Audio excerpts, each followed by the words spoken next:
Sorry, I was a little distracted there. I was sending a text. As you can see, sending a text while just standing here trying to give a presentation is distracting enough, but let alone behind the wheel of an automobile traveling down the highway at 70 or 75 miles an hour.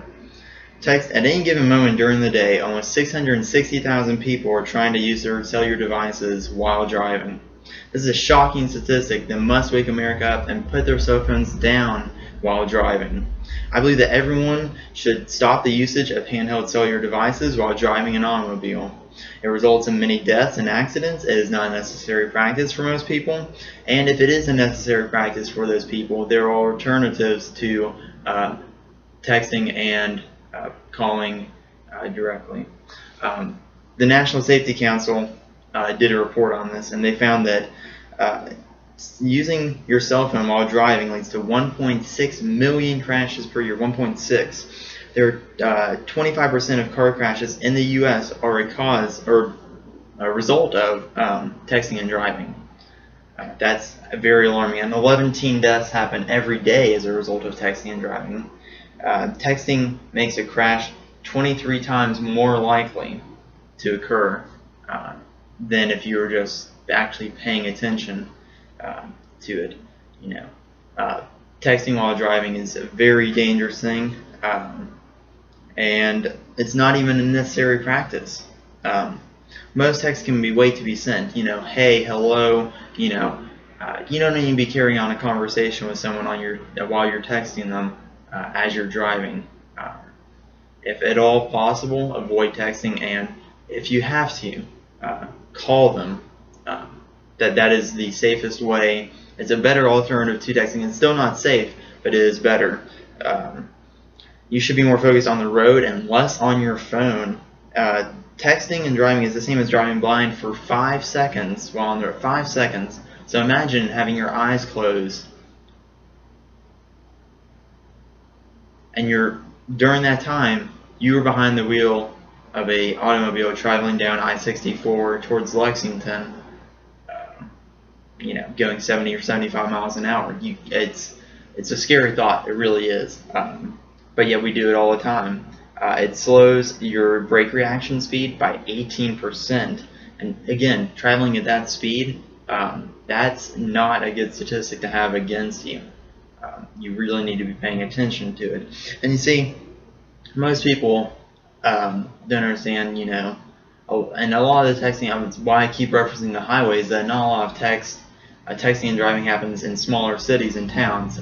It's still an occurrence, but it's not as common as on the highway, because when you're in these smaller towns, especially like my hometown back in Ashland,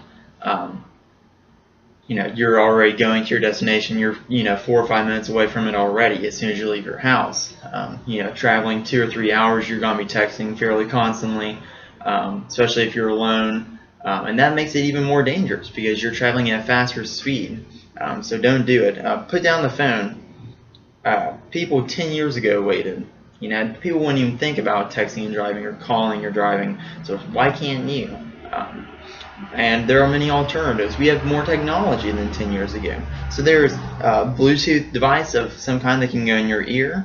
Even the Bluetooth devices that are installed in some cars, those makes it more hands-free for you to be able to communicate with someone without having to text or physically call them. Have it like this as you're driving. That makes it it's hard to fully be able to focus and navigate when you have to have your phone on your shoulder. Speakerphone is not great, but it's better than texting and having it on your shoulder. You're still not 100% focused on the road, but the statistics are higher. You can always use the voice-to-text feature if you absolutely must. They're part of most of smartphones. You can set that up before you drive. It's better than that.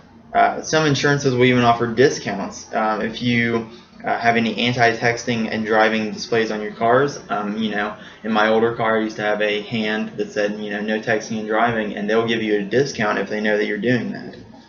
I provide this little PowerPoint.